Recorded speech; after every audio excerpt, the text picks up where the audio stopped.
दिनैनि बे कुसुगाव दखरा बर' फरायसा आफादनि 33थि बोसोरसालिया जथुम्मा बे बोसोरसालिया जथुम्मायाव आं नुजाफैनो मोननानै जोबोर गोजोननाय मोनदों आरो बेवहाय जे बे ओनसोलनि जे रायजो राजा बिथांमोनहा गासिबो बे बोसोरसालिया जथुम्मायावहाय गाजा गोमजायै आरो गावसिनि मेंनाय आरो बानाय गैयाजासे बाहागो लानायखौ आं जोबोर गोजोननाय मोनदों आरो बेबायदि जथुम्मानि गेजेरजों जे माखासे जे डिस्ट्रिक्ट एबसुनि आरो सेन्ट्रेल एबसुनि जे आफादगिरि बिथांमोनहा जे फरायसाफोरखौ जे माबायदि सोलोंथाइ लानायाव माबायदि आवगायनांगौ आरो दा बिगियाननि जे बे मुगायावहाय बिगियाना गोबां दावगानो हाबाय बे बाथ्राखौ फोरमायलांदों आरो गथ'फोरखौ खौसेयैनो बे बाथ्राखौ खोनासंहोदों आरो बेफोर नुथायखौ नुनानै आं जोबोर गोजोननाय मोनदों।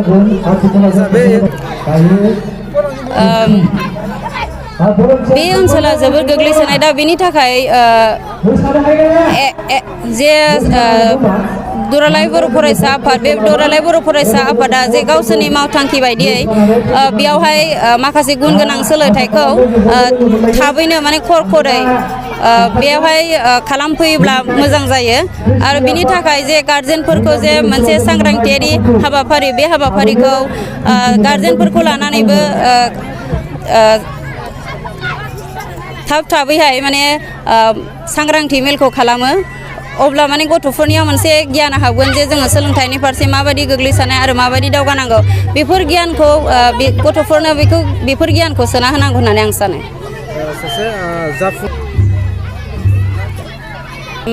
सासे जाफुंसार सोलोंथाइ लानो थाखाय गिबियावनो बे गथ'आ गुन गोनां सोलोंथाइनि बाथ्राखौ मिथिनांगोन आरो गथ'आ मिथिनायजों लोगोसे गथ'नो जे गुन गोनां सोलोंथाइ होनायाव जेबायदि हेफाजाब होनांगौ बेखौ बिमा बिफाया होनांगोन बेजों लोगोसे रांखान्थिनि आंखाल जायोबा जायगानि एबा खाथिनि मानसियाबो हेफाजाब होनांगोन बेजों आरोबाव जे सासे गथ'आ माबायदि गुन गोनां सोलोंथाइ लायोब्ला गावनि जिउआवहाय जाफुंसारनो हागोन बे बाथ्राखौ गथ'नो थोजासे गियानखौ होनो नांगोन होननानै आं सानो। नंगौ थारैनो कुसुगाव दखरा दुलाराय बर' फरायसाफोरनि 33थि जे बोसोरसालिया जथुम्मा दिनै गेवलां मेल दा बेयाव गोबां हाबाफारि लानानै बिथांमोनहा जथुम्मानि गेजेरजों थांखि बिथांखि आजावनानै लादों दिनै गेवलां मेल बे गेवलां मेलाव आङो रायजो राजा बिथांखौ खावलायदों दिनै जिहेतुके बिटिआर सरकारा मानगोनां प्रमद बर' दैदेननाय जे सरकार बे सरकारा दिनै फरेस्ट राइट एक्ट 2006 बेखौ लानानै जोंनि रिजार्भ ओनसोलाव दिनै गोबांथार रायजो राजाफ्रा रायजो जानानै दं आरो बेवहाय मोननै केटेगरिनि हा थायो मोनसेया जाहैबाय फरेस्टजों रिकगनाइज होजानाय हा बे हा हुफ्रा अलरेडि डाक नाम्बार गासिबो थाजोबो जबानबन्दी थायो आरो मोनसेया जाहैबाय जायफ्रा सिक्रिटि मोनाखै बे सिक्रिटि मोननाय माखासे गामिफोर दङ दा बै गामिफोरखौ फरेस्ट राइट एबा फरेस्ट डुवेलार एक्ट 2006 को दहाय होनानै जिहेतुके दा हा पाट्टा होनो थाखाय माखासे गोबां हाबाफारि आजावनानै लादों जों नुदों हा मेला एबा भुमि मेलाबो जादों बेनि गेजेरजों हा पाट्टा होनो नागिरदों दा बेनिखायनो एफआरसि कमिटि बाव दङ फरेस्ट राइट कमिटि आरो लोगोसे दुलाराय बर' फरायसा आफादाबो बिनि थाखाय खामानि मावदों पार्टियाथ' मावखादोंआनोसै दा बेनिखायनो रायजो राजाफोरखौ आङो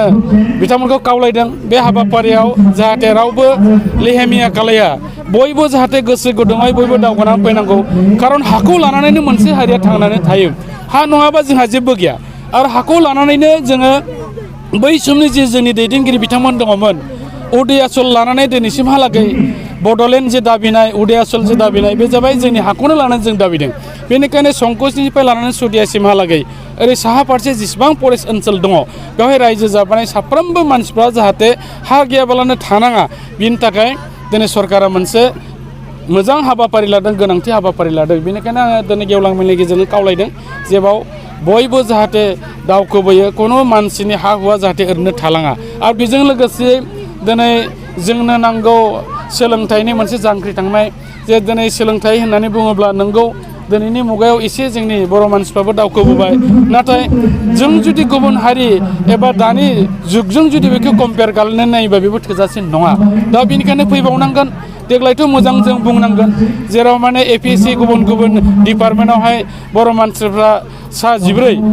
बिथांमोना मोननो हादों लोगोसे मेडिकेलाव 44 सा मोननो हादों बे जोंनि थाखाय जोबोर गोग्गाथावना गुबुन गुबुन समाव जों नुयोमोन सासेखौनो जों मोननो हाया बे जाबाय मोनसे सोलोंथाइनि जांख्रिथायनि गेजेरजों जोंनि जाय बिथांमोना दिनै फरायबोगासिनो दङ बिथांमोननि मोनसे नाजानाय दा बेनिखायनो जों जेरै बिथिंबो सांग्रां जानांगोन आरो बिटिआर सरकारा बिटिआर गभर्नमेन्टआ जे खामानिफोरखौ मावनो लादों बयबो रायजो राजाफ्रा गोसो गुदुङै हेफाजाब होनांगोन सरकारनो नांगौ रायजो राजाफोरनि हेफाजाब आरो रायजो राजाफोरनो नांगौ सरकारनि हेफाजाब दा बेनिखायनो रायजो राजाफोरल' नङा जोंनि बर'नि जेसेबां दल संगठनफोर दङ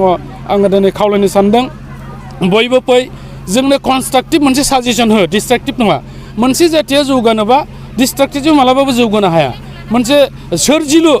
बिबुंथिनि गेजेरजों सोरजिलु मोनसे सोंखारिनायनि गेजेरजोंसो जोङो दावखोनो हायो बेनिखायनो जों